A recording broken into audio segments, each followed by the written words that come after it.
3 signs na nagloloko na siya. Una, ito yung malakas yung pakiramdam.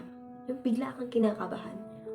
Sakto naman yung araw mo, normal naman yung ginagawa mo, pero bigla kang kinukutuban ng hindi maganda. Hindi siya ma-explain. Yung iba talaga siya, as in iba.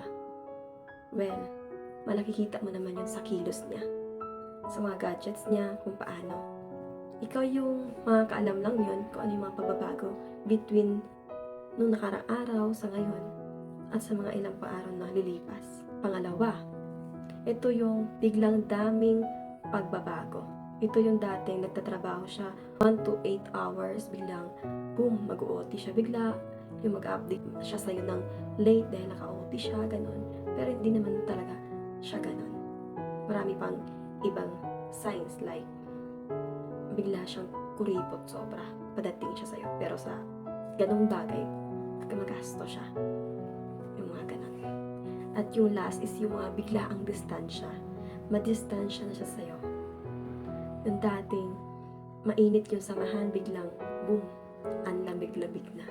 Ang lamig-lamig na ng pakikitungo niya sa'yo. Minsan mapapatanong ka sa sarili mo, anong mali ko? Pero wala kang mali.